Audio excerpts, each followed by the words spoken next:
नमस्कार दोस्तों, best computer गिरोर में आपका स्वागत है। आज हम आपके साथ 23 जून और 24 जून को पूछे गए ट्रिपल सी के रियल क्वेश्चंस को डिस्कस करेंगे, जो कि हमारे स्टूडेंट्स ने हमारे पास भेजे हुए हैं। आपका भी ट्रिपल सी एग्जाम जब भी हो, आपको जो भी क्वेश्चंस याद रहें, आप इस व्हाट्सएप नंबर पर सेंड कर सकते हैं। इससे होगा क्या, आगे आने वाले जितने भी स्टूडेंट्स होंगे, जितने भी साथी होंगे, एग्जाम के पैटर्न को समझ सकते हैं कि किस प्रकार से पैटर्न आता है। 8267924768 आपका जब भी एग्जाम हो, इस पर आप अपने क्वेश्चंस को भेज सकते हैं। इसी के साथ हम आपको बता दें, इस क्लास में हम आपके साथ 42 क्वेश्चंस को डिस्कस करेंगे, जो कि 23 जून और 24 जून को रियल एग्जाम में पूछे गए हैं, हमारे पास स्टूडेंट्स ने भेजे हुए हैं। आपको एक भी प्रश्न को बीच में बिल्कुल भी स्किप नहीं करना है।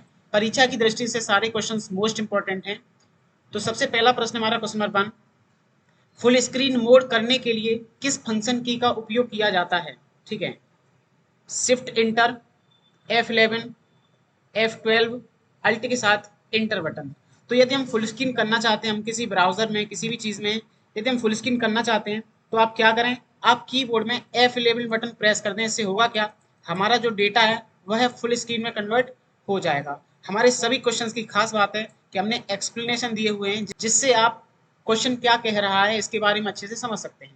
तो फुल स्क्रीन मोड में कार्य क्षेत्र को बोलते हैं वर्क स्पेस। ठीक है, बड़ा हो जाता है, जिससे काम करना अधिक सुविधाजनक हो जाता है। ठीक है, यह सुविधा कई एप्लीकेशंस में उपलब्ध होती है। जैसे मान के चलिए, हमने कीबोर्ड में अपना F11 बटन प्रेस कर दिया, तो इस प्रकार से हो जाता है हमारा क्या, फुल स्क्रीन। इसको बोलते हैं फुल स्क्रीन। बहुत आसानी से अब हम इसमें काम कर सकते हैं। ठीक है, तो समझ गए ना, कई एप्लीकेशंस में उपलब्ध होता है। हम इससे बाहर निकलने के लिए एस्केप दबा दें, एस्केप बटन प्रेस कर दें। यदि मैं वापस फुल स्क्रीन करना है, तो आप क्या प्रेस कर दो, आप प्रेस कर दो F11। क्या प्रेस करो, F11, तो आप फुल स्क्रीन में चले जाएंगे। इसी से आप बाहर आ सकते हैं, इसी से आप फुल स्क्रीन में जा सकते हैं। राइट, उम्मीद करते हैं आपको समझ में आ गया होगा कि F11 से क्या होता है। राइट, चलिए अगला प्रश्न हमारा question number 2, mobile operating system का उदाहरण है iOS, Android, Symbian operating system, all of this. इस प्रश्न को हमने अपने प्रैक्टिस सेट में कई बार कराया हुआ है। तो मोबाइल ऑपरेटिंग सिस्टम के जो एग्जांपल्स हैं वो ये तीनों हैं। सिम्बियन भी आता है मोबाइल। ठीक है, तो उपरोक्त सभी इज द राइट आंसर। ठीक है, तो मोबाइल ऑपरेटिंग सिस्टम वह सॉफ्टवेयर होता है जो स्मार्टफोन या टैबलेट को संचालित करने का काम करता है। यह डिवाइस के हार्डवेयर और एप्लीकेशंस के बीच में समन्वय स्थापित करता है। यदि आपके डिवाइस में ऑपरेटिंग सिस्टम नहीं होगा, तो आपका सिस्टम वर्क नहीं करेगा। अगला प्रश्न हमारा क्वेश्चन नंबर 3, स्प्रेडशीट में एक्टिव सेल के डेटा को जिस प्रकार से मैं आपको थ्योरी इस प्रकार से दिखा रहा हूँ, सेम डिट्टो थ्योरी एग्जाम में पूछी गई है। तो सारे क्वेश्चंस मोस्ट इंपॉर्टेंट है, आप बिल्कुल भी किसी प्रश्न को बीच में स्किप ना करें। ठीक है, क्योंकि हो सकता है इसी में से आपके एग्जाम में क्वेश्चंस देखने को मिल जाएं। स्प्रेडशीट में एक्टिव सेल के डेटा को एडिट करने के लिए कौन सी शॉर्टकट कुंजी का उपयोग किया जाता है? F2, F3, F5, F4। तो यदि हमें डेटा को एडिट करना है, तो आप कीबोर्ड में क्या प्रेस कर देंगे, F2 बटन प्रेस कर देंगे, और लिखा हुआ सेल में डेटा आप एडिट कर सकते हैं। स्प्रेडशीट सॉफ्टवेयर में किसी सेल के डेटा को संशोधित करने के लिए एक विशेष शॉर्टकट की का उपयोग किया जाता है, जिससे डेटा एडिटिंग का काम आसान हो जाता है। वो शॉर्टकट है आपकी F2। क्या है, F2। राइट, चलिए अगला प्रश्न हमारा question number 4, front end technology किससे संबंधित है? नेटवर्क टेक्नोलॉजी से, वेब टेक्नोलॉजी से, नैनो टेक्नोलॉजी से, डेटाबेस टेक्नोलॉजी से। Web technology is the right answer. अभी किस प्रकार से संबंधित है समझ लेते हैं। फ्रंट एंड किसी वेबसाइट या एप्लीकेशन का वह भाग होता है जिसे यूजर सीधे देखता है और उपयोग करता है। इसका मुख्य उद्देश्य बेहतर यूजर इंटरफेस प्रदान करना है। यूआई का फुल फॉर्म होता है यूआई का फुल फॉर्म होता है यूजर इंटरफेस। जैसे आप लोग क्या करेंगे, सर्च गूगल पर, आप लोग गूगल पर सर्च करेंगे बेस्ट कंप्यूटर बेस्ट कंप्यूटर भिरोर। ठीक है, बेस्ट कंप्यूटर भिरोर .in। आप जब गूगल पे सर्च करेंगे, तो आपको जो वेबसाइट खुलेगी, उसका जो सबसे पहले जो आप लोग देख पाएंगे, वह है उसका होगा यूजर इंटरफेस। फ्रंट एंड होगा। क्या होगा, फ्रंट एंड होगा। ठीक है, उसी को बोल देंगे क्या, फ्रंट एंड। जो आप सामने से देखेंगे उसको बोल देंगे फ्रंट एंड। लेकिन हमारे जो सॉफ्टवेयर डेवलपर हैं, वो उसको क्या करते हैं, मैनेज करने का काम करते हैं। वो करते हैं काम किस पर, बैक एंड पर। किस पर काम करते हैं, बैक एंड पर। तो किसी भी वेबसाइट को यदि सामने से देखना है, उसका इंटरफेस देखना है, तो वो है आपका फ्रंट एंड। और उसके पीछे जो काम होता है, वेबसाइट में कोई भी चीज़ कहाँ रखी गई है, ठीक है, किस तरीके से क्या मर्जी सेट करनी है, आगे बहुत सारी चीज़ें, क्या फंक्शनैलिटीज़ प्रोवाइड करनी है, क्या फैसिलिटीज़ प्रोवाइड करनी है, सारा किस में खेल चलेगा, बैक एंड में। सब काम किस में होगा, बैक एंड में, राइट। चलिए, तो यही आपसे पूछा गया था कि फ्रंट एंड टेक्नोलॉजी जो है वो किससे संबंधित है, तो वेबसाइट टेक्नोलॉजी से, वेब टेक्नोलॉजी से, राइट। चलिए, अगला प्रश्न हमारा question number 5, Libre office Calc लगभग समान क्षमताओं के साथ माइक्रोसॉफ्ट एक्सेल के समान है, true, false, parallelly true, none of this. तो लिब्रे ऑफिस कैल्क जो है वो लगभग समान क्षमताओं के साथ माइक्रोसॉफ्ट एक्सेल के समान है, तो जी हाँ बिल्कुल। जो काम आप लिब्रे ऑफिस कैल्क में कर सकते हैं, सेम काम आप कैल्क में, जो काम आप कैल्क में कर सकते हैं सेम काम आप एक्सेल में भी कर सकते हैं। तो उसका राइट आंसर आपका true is the right answer, ठीक है। चलिए, तो लिब्रियोफिस कैल्क एक लोकप्रिय स्प्रेडशीट सॉफ्टवेयर है जिसमें data entry, formula, function, chart तथा डेटा एनालिसिस जैसी सुविधाएं उपलब्ध होती हैं, ठीक है। आप लोगों को हमें बताना है कि समय के साथ साथ, किसके साथ साथ, समय के साथ साथ किसी डेटा को रिप्रेजेंट करने के लिए कौन सा चार्ट उपयोग किया जाता है। समय के साथ साथ किसी डेटा को रिप्रेजेंट करने के लिए कौन सा चार्ट उपयोग किया जाता है। ये प्रश्न इंपॉर्टेंट है, आप लोग इस बात को कमेंट में हमें बताएंगे, हम आपके कमेंट्स को रीड करेंगे, ठीक है। अगला प्रश्न हमारा क्वेश्चन नंबर 6, और ये प्रश्न हमने आपको बहुत बार कराया हुआ था। आप यकीन मानिए, जो आपका क्रिप्टो करेंसी है और आपका बिटकॉइन वगैरह है, यहाँ से अच्छे खासे क्वेश्चंस परीक्षा में देखने को मिल रहे हैं। तो इन सारी क्लासेस को आप जरूर देखें, ठीक है। उन सारी क्लासेस की जो लिंक्स हैं वो डिस्क्रिप्शन में है। बिटकॉइन के संस्थापक कौन है, Elon Musk, Bill Gates, Satoshi Nakamoto, Steve Jobs. तो बिटकॉइन के जो संस्थापक हैं वह हैं आपके Satoshi Nakamoto is the right answer, ठीक है। अगला प्रश्न, एक्सप्लेनेशन इसका, बिटकॉइन दुनिया की पहली लोकप्रिय क्रिप्टो करेंसी मानी जाती है। क्रिप्टो करेंसी एक प्रकार की डिजिटल करेंसी होती है, क्या होती है, डिजिटल करेंसी, ठीक है। और जो आपके बैंक्स वगैरह होते हैं वह आपके ब्लॉकचेन टेक्नोलॉजी पर भी वर्क करते हैं, ठीक है, जिसे 2009 में शुरू किया गया था और यह ब्लॉकचेन टेक्नोलॉजी पर आधारित है। इस क्लास की पीडीएफ आप हमारे टेलीग्राम ग्रुप से डाउनलोड कर सकते हैं। जैसा कि आप लोगों को पता है 22 तारीख को हमारा टेलीग्राम ओपन हो चुका है। टेलीग्राम जो इंडिया में कुछ समय के लिए बैन था वो प्रॉपर स्टार्ट हो गया है, तो अब आप वहां पर जाकर सारे नोट्स को डाउनलोड कर सकते हैं और अपनी तैयारी को एक बेहतर स्तर पर ले जा सकते हैं, ठीक है। आप लोगों को इस वीडियो पर 500 लाइक्स को टारगेट करना है, 500 लाइक्स को टारगेट रखना है। जब तक आपका एग्जाम नहीं होगा तब तक हम इसी प्रकार से सारे क्वेश्चंस, रियल क्वेश्चंस आपके साथ डिस्कस कर रहे होंगे और आपकी तैयारी एक अच्छे स्तर पर पहुंच रही होगी। तो भीम यूपीआई किसके सम्मान में नामित किया गया है, किसके सम्मान में, ठीक है। जो भीम यूपीआई है वह किसके सम्मान में नामित किया गया है। भीम यूपीआई का नाम भीम क्यों रखा गया, तो वह रखा गया सर डॉक्टर भीमराव अंबेडकर के सम्मान में। किसका नाम पड़ा, भीम यूपीआई का।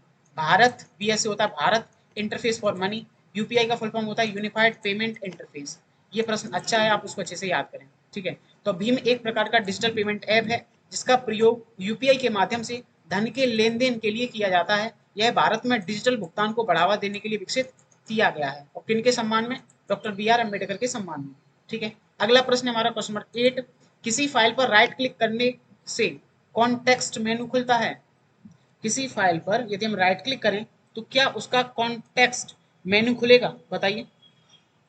तो जी हाँ बिल्कुल, किसी भी फाइल पर यदि हम राइट क्लिक करते हैं तो उसकी प्रॉपर्टीज खुलती हैं, उसका कॉन्टेक्स्ट मेनू खुलने का काम करता है। तो कॉन्टेक्स्ट मेनू में फाइल या फोल्डर से संबंधित सभी विभिन्न कार्यों जैसे कॉपी, कट, रिनेम, डिलीट आदि के विकल्प उपलब्ध होते हैं। जैसे मान के चलिए हम चलते हैं डेस्कटॉप पर, डेस्कटॉप पर चलने के बाद यहाँ से हम इस वाली फाइल पर राइट क्लिक करते हैं। राइट क्लिक करने के बाद यहाँ से चलते हैं हम शो मोर ऑप्शंस, तो यहाँ से आप इसकी क्या देख सकते हैं, इसके सारे ऑप्शंस देख सकते हैं। देखो, कट, कॉपी, पेस्ट, ये सारा कहाँ से हो रहा है, राइट क्लिक करके। कहाँ से हो रहा है, जब हम राइट क्लिक करेंगे तो ये सारे ऑप्शंस खुल जाते हैं, cut, copy, paste, rename, delete सारी चीजें। यही हमसे पूछा गया था कि जब राइट क्लिक करते हैं तो उसका क्या खुल जाएगा, कॉन्टेक्स्ट मेनू खुल जाएगा। तो जी हाँ, true is the right answer. ये प्रश्न आपका 23 जून को परीक्षा में पूछा गया था, ठीक है। अगला प्रश्न हमारा question number 9, Libre office Writer में पैराग्राफ की लिब्रे ऑफिस राइटर में पैराग्राफ की लेफ्ट इंडेंट को कम करने के लिए कौन सी शॉर्टकट कुंजी है, control M, control shift M, control alt M, shift M. बताइए, लिब्रे ऑफिस राइटर में पैराग्राफ की लेफ्ट इंडेंट यदि हमें कम करनी है तो कौन सा शॉर्टकट है, तो है आपका control shift M is the right answer. क्योंकि कंट्रोल एम से क्या होता है, क्लियर फॉर्मेटिंग, क्या होता है, क्लियर फॉर्मेटिंग। तो ये इसका राइट आंसर। तो इंडेंटेशन का उपयोग पैराग्राफ को पेज के दाएं या बाएं किनारे से दूरी देने के लिए किया जाता है। इससे डॉक्यूमेंट का स्वरूप अधिक व्यवस्थित दिखाई देता है। अगला प्रश्न हमारा question number 10, Libre office Writer में डिफॉल्ट टेक्स्ट हाइलाइटर कलर क्या होता है? तो जो डिफॉल्ट टेक्स्ट हाइलाइटर कलर है वो है तो होता है आपका येलो। क्या होता है आपका? Yellow is the right answer. ठीक है, एक्सप्लेनेशन इसका, टेक्स्ट हाइलाइटिंग जो होती है उसका उपयोग महत्वपूर्ण शब्दों या वाक्यों को विशेष रूप से प्रदर्शित करने के लिए किया जाता है ताकि वे आसानी से दिख सकें। जैसे समझ लीजिए यहाँ पर हमने लिखा हुआ है all right reserved, all right reserved, और यहाँ पर बेस्ट कंप्यूटर एजुकेशन ग्रोथ, और यहाँ पर हमने इस प्रकार से कुछ इस प्रकार से जो कलर है ये क्या है, ये एक प्रकार का हाईलाइटर कलर हमने लगाया हुआ है, इससे हम इस चीज को हाईलाइट कर सकते हैं। यहाँ से समझ लीजिए यहाँ पर हमने लिखा हुआ है एक्सप्लेनेशन, और यहाँ से येलो कलर से इसको क्या कर दिया है, हाईलाइट कर दिया, जो अच्छे से क्या कर सके, दिख सके या विजिबल हो सके। तो उम्मीद करते हैं आपको समझ में आ गया होगा कि हाईलाइटर क्या होता है, वो हाईलाइटर कैसे काम करता है। ठीक है, जरूर नहीं है आपसे प्रश्न में परीक्षा में यही पूछ ले, आपसे ये भी तो पूछ सकता है कि हाईलाइटर क्या वर्क करता है। कुछ इस प्रकार से जब आपके कॉन्सेप्ट क्लियर होंगे तो आप एग्जाम को काफी अच्छी ग्रेड से क्वालिफाई कर रहे होंगे। इसीलिए हमने हर प्रश्न के बाद एक्सप्लेनेशन शामिल किया हुआ है। अगला प्रश्न हमारा क्वेश्चन 11, लिब्रे ऑफिस राइटर में डिफॉल्ट पेज ओरिएंटेशन क्या होती है? Portrait, landscape, horizontal, vertical. तो खड़ा खड़ा पेज होता है किसमें? लिब्रे ऑफिस राइटर में। इसको बोलते हैं हम पोर्ट्रेट पेज। क्या बोलते हैं? Portrait page is the right answer. तो बाय डिफॉल्ट आपका होता है पोर्ट्रेट पेज। हालांकि वह बात अलग है कि आप क्या कर सकते हैं, उसको लैंडस्केप में भी कन्वर्ट कर सकते हैं। पूछा जाए कितने प्रकार के ओरिएंटेशन होते हैं तो दो प्रकार के, पहला पोर्ट्रेट, दूसरा लैंडस्केप। ठीक है, अब पेज ओरिएंटेशन यह निर्धारित करती है कि पेज की लंबाई और चौड़ाई किस दिशा में प्रदर्शित होगी, खड़ी खड़ी प्रदर्शित होगी कि लेटी लेटी प्रदर्शित होगी। यह दस्तावेज बनाते समय महत्वपूर्ण सेटिंग्स होती है। अगला प्रश्न हमारा क्वेश्चन 12, और ये जो प्रश्न है वो हमारा 23 जून को ही परीक्षा में पूछा गया था। ठीक है, हैकर एक सॉफ्टवेयर है जो डिवाइस पर हमला करता है और डेटा नष्ट करता है। तो हैकर एक सॉफ्टवेयर नहीं होता, पहली बात तो हैकर जो है वह एक प्रकार का क्या होता है, इंसान होता है। क्या होता है? इंसान होता है। लेकिन जो आपका वायरस है, हमने ये प्रश्न आपको बहुत बार पढ़ाया हुआ है कि जो आपका वायरस है वह एक प्रकार का ह्यूमन मेड सॉफ्टवेयर होता है। कैसा? ह्यूमन मेड सॉफ्टवेयर होता है। तो जो हैकर एक प्रकार का सॉफ्टवेयर है, तो इसका राइट आंसर आपका फॉल्स। हैकर जो है एक प्रकार का सॉफ्टवेयर नहीं होता है। हैकर जो है एक प्रकार का व्यक्ति होता है, मनुष्य होता है, जो किसी भी सिस्टम को एक्सेस लेने के लिए या उसे हैक करने के लिए इस्तेमाल करता है। ठीक है, एक्सप्लेनेशन इसका, साइबर सिक्योरिटी में हैकर जो है, हैकर और मालवेयर अलग अलग अवधारणाएं हैं। मालवेयर होता है आपके मिलीशियस सॉफ्टवेयर, ऐसे सॉफ्टवेयर जो हमारे सिस्टम को गंदा करें, ये सॉफ्टवेयर है, ये क्या है? सॉफ्टवेयर। लेकिन ये होता है भाई इंसान। क्या होता है? इंसान। ठीक है, परीक्षा में इन दोनों के बीच के अंतर से जुड़े हुए प्रश्न पूछे जा सकते हैं। चलिए, अगला प्रश्न हमारा question number 13, Paytm e wallet किस कंपनी के स्वामित्व में है? जो आपका पेटीएम है वो ई वॉलेट किस कंपनी का स्वामित्व में है? वह है आपका 197 कम्युनिकेशन, 197 कम्युनिकेशन। और पेटीएम के जो फाउंडर है वो कौन है? विजय शेखर शर्मा। कौन है? विजय शेखर शर्मा। इस प्रश्न को आप याद कर लें अच्छे से, हो सकता है इस प्रश्न के दर्शन आपको हो जाएं। ठीक है, विजय शेखर शर्मा कौन है? पेटीएम के फाउंडर। ठीक है, चलिए, एक्सप्लेनेशन इसका, पेटीएम जो है वह भारत की एक लोकप्रिय डिजिटल पेमेंट सर्विस है। इसका प्रयोग मोबाइल रिचार्ज करने के लिए, बिल पेमेंट करने के लिए, और किसी के पास पैसा सेंड करने के लिए या ऑनलाइन ट्रांजेक्शन करने के लिए कर सकते हैं। अगला प्रश्न हमारा क्वेश्चन नंबर 14, आईपी एड्रेस कितने बिट का होता है? अब आईपी एड्रेस जो है वो यहाँ पर IPv4 एड्रेस की बात कर रहा है। जो आपका IPv4 एड्रेस है वह कितने बिट का होता है? तो जो हमारा IPv4 एड्रेस है वह होता है आपका 32 बिट का। कितने बिट का? 32 बिट का। तो इसका राइट आंसर क्या हुआ? 32 bit is the right answer. 32 bit is the right answer. आपसे पूछा जाता कि IPv6 कितने बिट का होता है, तो जवाब देते 128 बिट का। आप लोगों को एक प्रश्न हमें कमेंट में बताना है कि आपके एक निबल में, कितने निबल में, एक निबल में कितना बिट होता है? एक निबल में कितना बिट होता है? इस प्रश्न को आप लोग हमें कमेंट में बताएंगे। ठीक है, आईपी एड्रेस किसी नेटवर्क से जुड़े डिवाइस की पहचान करने के लिए उपयोग किया जाता है। इंटरनेट पर डेटा के आदान प्रदान में इसकी महत्वपूर्ण भूमिका होती है। अगला प्रश्न हमारा क्वेश्चन नंबर 15, हम बैंक के बिना भी ई वॉलेट सर्विसेज का उपयोग कर सकते हैं? हमारे पास कोई बैंक अकाउंट ना हो, उसके बिना ई वॉलेट सर्विसेज जैसे फोन पे है ना, ये सारी चीजें चला सकते हैं क्या? तो देखिए, कुछ ई वॉलेट सेवाएं बैंक अकाउंट के बिना भी उपयोग की जा सकती हैं। तो इसको बोल सकते हैं हम क्या, इसको बोल सकते हैं, इसको बोल सकते हैं ट्रू। क्या बोल सकते हैं? ट्रू। ठीक है, true is the right answer. लेकिन ये सबके साथ नहीं होता है। ई वॉलेट एक डिजिटल वॉलेट होता है जिसमें उपयोगकर्ता ऑनलाइन बिल भुगतान, धन स्थानांतरण और अन्य वित्तीय सेवाओं का लाभ ले सकता है। अगला प्रश्न हमारा क्वेश्चन 16, ये भी आपसे प्रश्न परीक्षा में पूछा गया था। लिब्रे ऑफिस इम्प्रेस किस प्रकार का सॉफ्टवेयर है? तो बहुत ही आसान प्रश्न है। लिब्रे ऑफिस इम्प्रेस जो है एक प्रकार का प्रेजेंटेशनल प्रोग्राम है। अब जरूरी नहीं है कि आपसे पूछा जाए कि लिब्रे ऑफिस इम्प्रेस आप बताओ कि लिब्रे ऑफिस राइटर किस प्रकार का सॉफ्टवेयर है, तो बता देना वर्ड प्रोसेसिंग सॉफ्टवेयर है। कैसा है? वर्ड प्रोसेसिंग सॉफ्टवेयर है।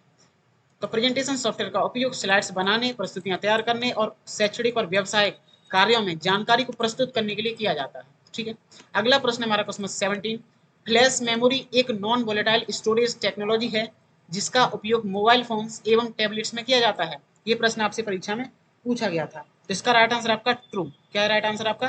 True is the right answer. Non volatile memory वह मेमोरी होती है जो बिजली बंद होने पर भी जिसमें बिजली बंद होने पर भी डेटा सुरक्षित रहता है। इसका प्रयोग विभिन्न स्टोरेज डिवाइसेस में किया जाता है। तो फ्लैश मेमोरी एक नॉन वोलेटाइल स्टोरेज डिवाइस है। तो जी हाँ, बिल्कुल। चलिए, अगला प्रश्न हमारा क्वेश्चन नंबर 18, मल्टीपल डेस्कटॉप बनाने एवं देखने के लिए कौन सहायता करता है? Task view, task manager, task view, control panel, device manager.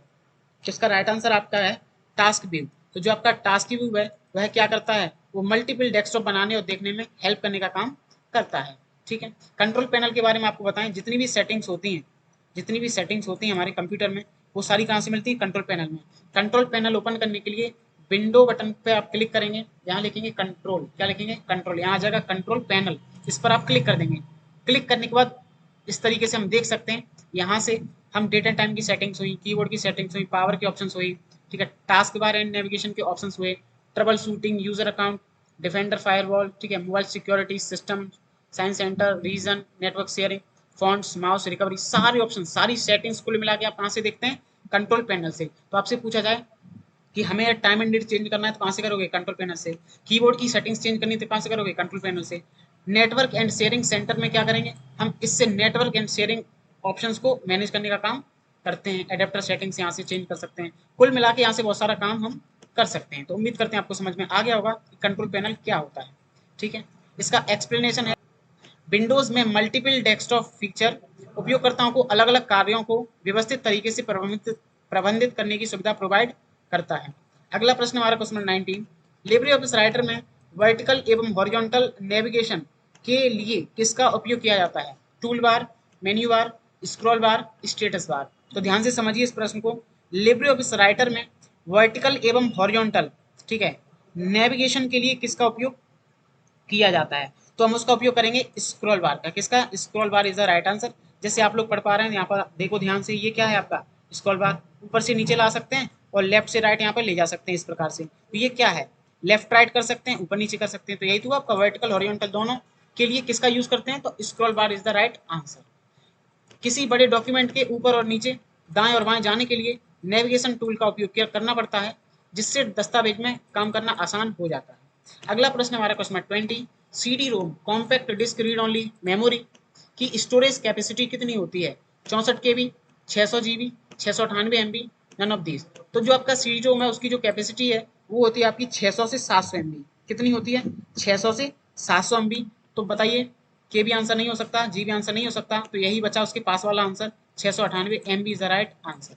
ठीक है, के बी का फुल फॉर्म होता है किलोबाइट, जीबी का फुल फॉर्म होता है गीगाबाइट और एमबी का फुल फॉर्म होता है मेगाबाइट। ठीक है, सीडी रोम एक ऑप्टिकल स्टोरेज डिवाइस है जिसका उपयोग डेटा, सॉफ्टवेयर और मल्टीमीडिया फाइल्स को संग्रहित करने के लिए किया जाता है। अगला प्रश्न हमारा क्वेश्चन 21, ब्लॉक्ड एक वैलिड प्रोसेस स्टेट है। जो ब्लॉक्ड है वह एक प्रकार का वैलिड प्रोसेस स्टेट है। बताइए, true, false, parallelly, true, none of this. तो बिल्कुल हाँ, जो आपका ब्लॉक्ड होता है वह एक प्रकार का क्या है? वैलिड प्रोसेस स्टेट है। ब्लॉक्ड एक क्या है? वैलिड प्रोसेस स्टेट है। ठीक है, ऑपरेटिंग सिस्टम में प्रोसेस विभिन्न अवस्थाओं में होकर गुजरता है। प्रोसेस मैनेजमेंट ऑपरेटिंग सिस्टम का एक महत्वपूर्ण कार्य है। जो आपका प्रोसेस मैनेजमेंट है वह ऑपरेटिंग सिस्टम का एक मुख्य कार्य होता है। ठीक है, अगला प्रश्न हमारा क्वेश्चन 22, फाइल या डॉक्यूमेंट का नाम किस बार पर दिखाई देता है? ध्यान से देखो, ये आपकी पीडीएफ है, इसका नाम क्या है, triple C 23 and 24 June triple C asked real questions. ये जो पट्टी दिख रही है आपको, इसको बोल देंगे हम टाइटल बार। क्या बोलेंगे, टाइटल बार। ये होता है आपका मिनिमाइज बटन। इस पर आप जैसे ही क्लिक करेंगे तो होगा क्या, आपकी फाइल मिनिमाइज हो जाएगी, नीचे टास्क बार में आ जाएगी। आपको टास्क बार बेसिकली नहीं दिख रहा होगा, क्योंकि हमने नीचे क्या लगा रखा है, हमने नीचे रखा है कि थैंक्स फॉर वॉचिंग, ये सारी चीजें लगा रखी हैं, तो आपको ये चीज डिस्प्ले नहीं हो रही होगी, नो प्रॉब्लम। हम फिलहाल यहाँ से वापस क्लिक कर देते तो हमारा क्या ओपन हो जाएगा, हमारा पीडीएफ ओपन हो जाएगा, राइट। तो सबसे ऊपर वाली पट्टी कौन सी हुई, सबसे ऊपर वाली पट्टी हुई आपकी टाइटल बार। ये होता है आपका मिनिमाइज बटन। इस पर जब आप क्लिक कर दोगे तो फाइल कहाँ चली जाएगी, टास्क बार में, नीचे वाली पट्टी में। ये होती है आपकी मैक्सिमाइज बटन। छोटी विंडो को आप बड़ा कर सकते हैं, बड़ी विंडो को छोटा कर सकते हैं। ये होता है आपका क्लोज बटन, यहाँ से हम फाइल को बंद कर सकते हैं। इन तीनों बटनों को बोलते हैं कंट्रोल बटन। क्या बोलते हैं, कंट्रोल बटन। अब आपसे पूछा जाए कि कंट्रोल बटन जो हैं वो किस पट्टी पर उपलब्ध होते हैं, तो जवाब देना टाइटल बार पर। किस पर, टाइटल बार पर। कितने कंट्रोल बटन होते हैं, तो 3, मिनिमाइज, मैक्सिमाइज और क्लोज बटन। उम्मीद करते हैं आपको इनकी कहानी अच्छे से समझ में आ गई होगी। तो फाइल या डॉक्यूमेंट का नाम किस बार पर दिखाई देता है, तो title bar is the right answer. ठीक है, title bar is the right answer. किसी एप्लीकेशन विंडो के ऊपरी भाग में विभिन्न जानकारी प्रदर्शित होती है, जिसमें डॉक्यूमेंट से संबंधित जानकारी शामिल हो सकती है। अगला प्रश्न हमारा क्वेश्चन 23, ऑपरेटिंग सिस्टम का कोर कंपोनेंट क्या कहलाता है। ये प्रश्न आपको हमने प्रैक्टिस सेट्स में बहुत बार कराया हुआ है। जो आपका कर्नल है वह क्या है, ऑपरेटिंग सिस्टम का एक प्रकार का कोर पार्ट होता है। ऑपरेटिंग सिस्टम के विभिन्न कंपोनेंट्स मिलकर कंप्यूटर के हार्डवेयर एवं सॉफ्टवेयर रिसोर्सेज का प्रबंधन करने का काम करते हैं। उसमें सबसे जरूरी जो है वो है आपका कर्नल। अगला प्रश्न हमारा क्वेश्चन 24, ऑपरेटिंग सिस्टम का नाम दिखाने के लिए कौन सी कमांड उपयोग की जाती है।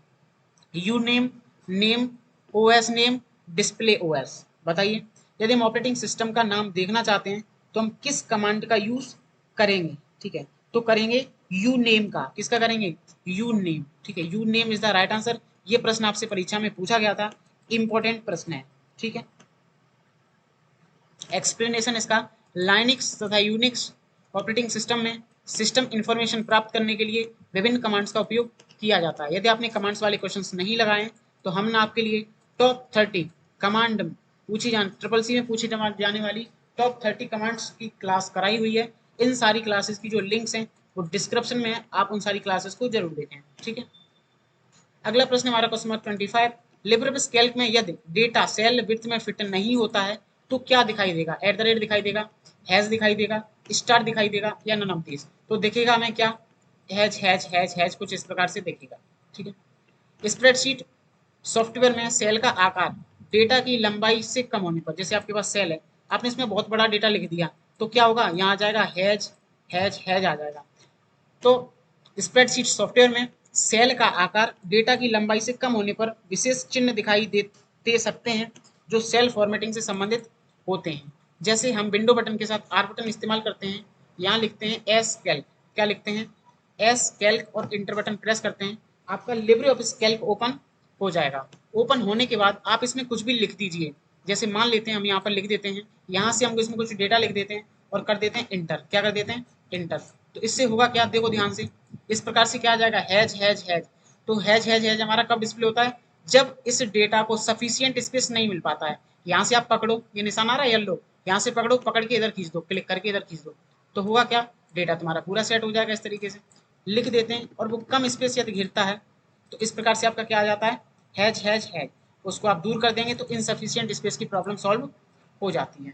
ठीक है, तो फिलहाल कैल को कर देते हैं यहाँ से क्लोज और इसको कर देते हैं डॉट से। ठीक है, लिब्रियोफिस इम्प्रेस में स्लाइड शो की शॉर्टकट क्या है, तो स्लाइड शो की जो शॉर्टकट है वह है आपकी F5। क्या है, F5 is the right answer.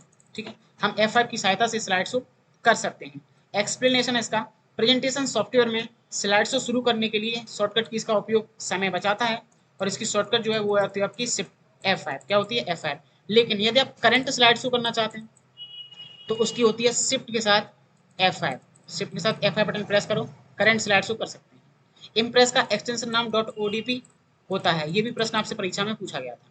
अगला प्रश्न हमारा क्वेश्चन नंबर 27, रुपए डेबिट कार्ड का उपयोग कहाँ किया जा सकता है, एटीएम पर, शॉपिंग में, ठीक है, ऑनलाइन ट्रांजेक्शन में, या उपरोक्त सभी। तो रुपए जो एटीएम कार्ड है उसका उपयोग आप कहीं भी कर सकते हैं, उसका उपयोग कर सकते हैं, उपरोक्त सभी इज द राइट आंसर।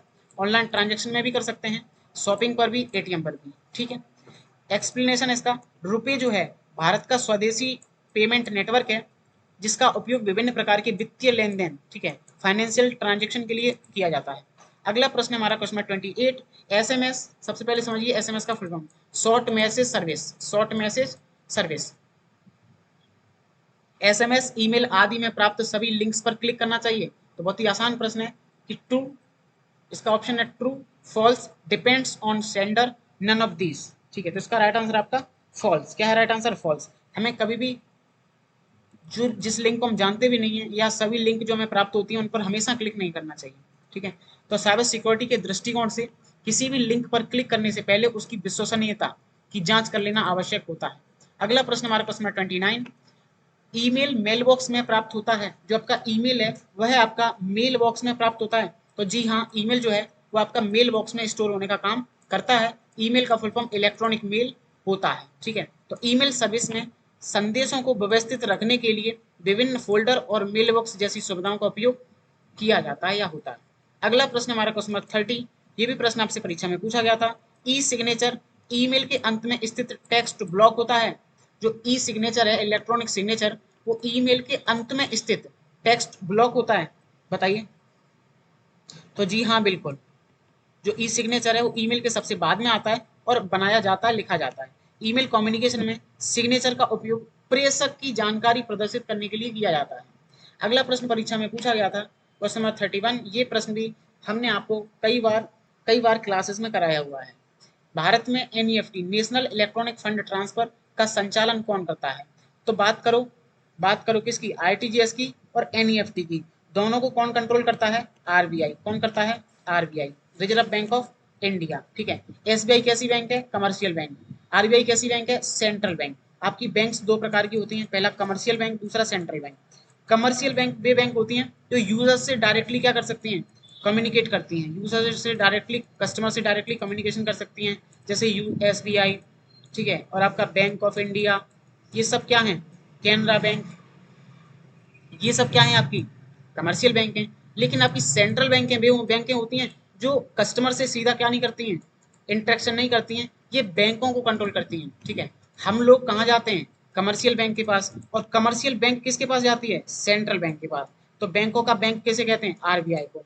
ठीक है, ध्यान रखना, ये प्रश्न बहुत इंपॉर्टेंट है। तो आरबीआई किस प्रकार की बैंक है? Central bank. कैसी बैंक है? Central bank. लेकिन बैंक ऑफ इंडिया हुआ, एसबीआई हुआ, ये सब क्या है? एक प्रकार की कमर्शियल बैंक है। सबसे बड़ी कमर्शियल बैंक की बात करो तो एसबीआई जो है वह सबसे बड़ी कमर्शियल बैंक है। ठीक है, चलिए। तो एनईएफटी भारत की एक लोकप्रिय इलेक्ट्रॉनिक फंड ट्रांसफर सर्विस है, जिसके माध्यम से एक खाते से दूसरे खाते में धनराशि को भेज सकते हैं। अगला प्रश्न हमारे क्वेश्चन नंबर 32, ये बहुत ही आसान प्रश्न परीक्षा में पूछा गया था। कंट्रोल आई का उपयोग किसके लिए किया जाता है? यदि हमें टेक्स्ट को इटैलिक करना है तो आप कंट्रोल के साथ आई इस्तेमाल कर सकते हैं और आपका टेक्स्ट हो जाएगा इटैलिक। यदि अंडरलाइन लगानी है तो कंट्रोल के साथ यू इस्तेमाल करोगे, अंडरलाइन लगेगा। और यदि आपको बोल्ड करना है तो कंट्रोल के साथ बी इस्तेमाल करोगे तो बोल्ड लग जाएगा। अगला प्रश्न है हमारा, लिब्रे ऑफिस कैल्क, एक सीट में कितनी रोज होती हैं? एक सीट में कितनी रोज होती हैं? तो रोज होती हैं आपकी लेटी होती हैं 10,48,576। 10,48,576। तो स्प्रेडशीट सॉफ्टवेयर में रो और कॉलम की संख्या निश्चित होती है, जिससे बड़े डेटा सेट्स को व्यवस्थित किया जा सकता है। अगला प्रश्न है हमारा क्वेश्चन नंबर 34, ये भी आपसे परीक्षा में पूछा गया था। जो आपका फिंगरप्रिंट है और हैंड राइटिंग एनालिसिस है वह किस पर आधारित होता है? मशीन लर्निंग पर, पैटर्न रिकॉग्निशन पर, डेटा माइनिंग पर, रोबोटिक्स पर। ठीक है, बताइए क्वेश्चन नंबर 34 का राइट आंसर। तो इसका राइट आंसर आपका पैटर्न रिकॉग्निशन पर। किस पर? पैटर्न रिकॉग्निशन पर। ये प्रश्न जो है वो आपका 24 जून को एग्जाम में पूछा गया था। ठीक है, इंपॉर्टेंट प्रश्न है, अच्छा प्रश्न है। एक्सप्लेनेशन इसका, आर्टिफिशियल इंटेलिजेंस में विभिन्न प्रकार की पहचान रिकॉग्निशन तरीकों का उपयोग किया जाता है, जिससे वस्तुओं एवं व्यक्तियों की पहचान की जा सकती है। अगला प्रश्न हमारा question number 35, word processing software में पेज मार्जिन सेट करने के लिए किसका उपयोग किया जाता है? Page setup, format painter, spelling check, autocorrect. यदि हमें पेज मार्जिन सेट करना है तो हम किसका इस्तेमाल करेंगे? पेज सेटअप का। किसका करेंगे? Page setup is the right answer. ठीक है, एक्सप्लेनेशन है इसका, डॉक्यूमेंट फॉर्मेटिंग के दौरान पेज लेआउट से संबंधित विभिन्न सेटिंग्स का उपयोग किया जाता है। इसमें मार्जिन भी क्या होता है? शामिल होता है। कंट्रोल बाई का कार्य क्या है? कंट्रोल बाई से होता है रीडू, और कंट्रोल जेड से होता है अनडू, कंट्रोल सी से होता है कॉपी, कंट्रोल बी से होता है पेस्ट। एडिटिंग के दौरान शॉर्टकट कीज बार बार उपयोग की जाती हैं जो कि कार्य की गति बढ़ाने में सहायता करती हैं। आपसे पूछा जाए कि हम शॉर्टकट्स का यूज़ क्यों करते हैं, क्योंकि टाइम हमें बचाना है तो हम किसका इस्तेमाल करेंगे, शॉर्टकट्स का। ठीक है, अगला प्रश्न हमारा क्वेश्चन नंबर 37 परीक्षा में पूछा गया था। HTTPS प्रोटोकॉल में एस का क्या मतलब है, तो hyper text transfer protocol secure, S का मतलब होता है सिक्योर। क्या होता है, secure is the right answer. ठीक है, HTTPS एक सुरक्षित कम्युनिकेशन प्रोटोकॉल है जिसका उपयोग इंटरनेट पर डेटा को सुरक्षित रूप से भेजने और प्राप्त करने के लिए यूज किया जाता है। अगला प्रश्न हमारा क्वेश्चन नंबर 38, सिलेक्टेड पैराग्राफ को राइट अलाइन करने की शॉर्टकट कुंजी क्या है। यदि हमने कोई पैराग्राफ सिलेक्ट कर लिया है और उसको राइट अलाइन करना है तो आप कीबोर्ड में कंट्रोल के साथ आर बटन इस्तेमाल करेंगे तो आपका पैराग्राफ जो है वो राइट अलाइन हो जाएगा। अब जरूरी नहीं है कि आपसे यही सेम डिट्टो क्वेश्चन पूछे, आपसे पूछेगा लेफ्ट का तो आप बता देना कंट्रोल एल से क्या होता है लेफ्ट, कंट्रोल ई से क्या होता है सेंटर, कंट्रोल जे से क्या होता है जस्टिफाई और कंट्रोल आर से क्या होता है राइट अलाइनमेंट। पूछा जाए कि राइटर में किसमें, राइटर में कितने प्रकार के अलाइनमेंट होते हैं, तो 4 प्रकार के। कितने प्रकार के, 4 प्रकार के, लेफ्ट, सेंटर, ठीक है, राइट और जस्टिफाई। लेकिन पूछा जाए कि कैल्क में कितने प्रकार के होते हैं, तो 3 प्रकार के, उसमें जस्टिफाई नहीं होता है। एक होता है लेफ्ट, एक होता है सेंटर, एक होता है राइट। कैल्क में 3 ही होते हैं लेकिन राइटर में 4 होते हैं, तो दोनों चीज आप यहाँ से अच्छे से याद रखना। अगला प्रश्न है हमारा question number 39, Libre office Calc में कंट्रोल माइनस दबाने पर केवल सिलेक्टेड रो डिलीट होती है, तो जी हाँ बिल्कुल, हमें कंट्रोल माइनस करेंगे तो केवल सिलेक्टेड रो डिलीट हो जाएगी, किसमें, लिब्रे ऑफिस कैल्क में।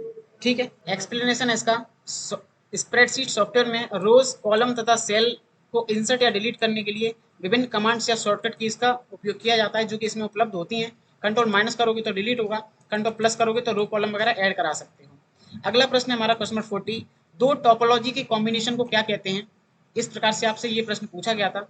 तो दो टोपोलॉजी यदि हम मिला देते हैं तो उसको बोलते हैं हम क्या, उसको बोलते हैं हाइब्रिड टोपोलॉजी या मिक्स टोपोलॉजी। ठीक है, हाइब्रिड टोपोलॉजी या मिक्स्ड टोपोलॉजी। और जो हाइब्रिड टोपोलॉजी है ये बस टोपोलॉजी और स्टार टोपोलॉजी का मिश्रण होती है, बस टोपोलॉजी और स्टार टोपोलॉजी का मिश्रण होती है।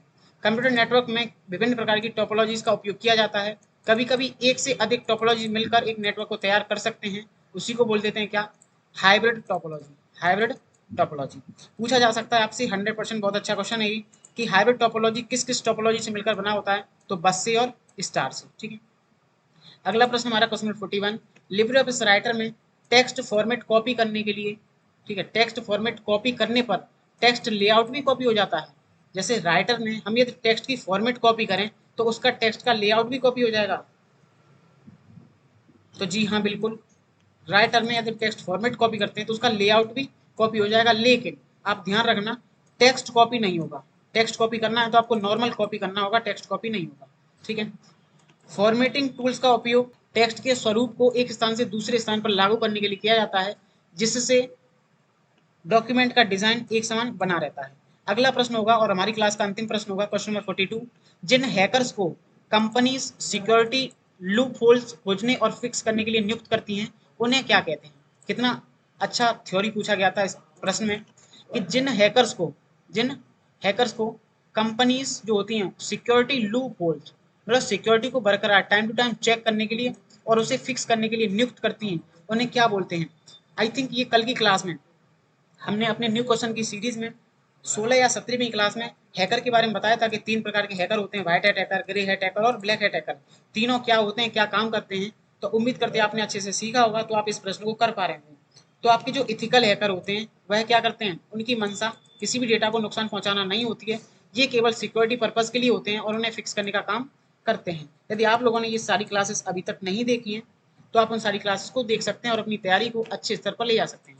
तो साइबर सिक्योरिटी के क्षेत्र में कुछ विशेषज्ञ संगठनों की सुरक्षा को मजबूत बनाने और अधिकृत रूप से सिक्योरिटी टेस्टिंग और वल्नरेबिलिटी असेसमेंट का कार्य करते हैं। ठीक है, इस प्रकार से हमने आपके साथ 23 जून और 24 जून को पूछे गए जितने भी क्वेश्चन हमें रिसीव हुए थे, अप्रोक्स 42 क्वेश्चन रिसीव हुए थे, सारे क्वेश्चन डिस्कस करें।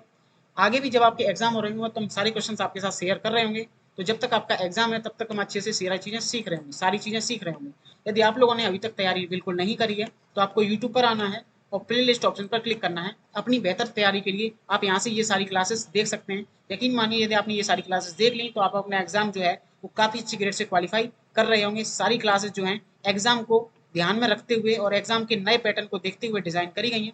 यदि आप लोगों ने अभी तक हमारे चैनल को सब्सक्राइब नहीं किया है तो आप उसे सब्सक्राइब कर लें और इसी प्रकार से बेस्ट कंटेंट और क्वालिटी कंटेंट पढ़ने के लिए हमारी वीडियोस को लाइक कर सकते हैं। मिलते हैं अगली क्लास में, तब तक के लिए धन्यवाद। अपना ख्याल रखिए। Thank you so much.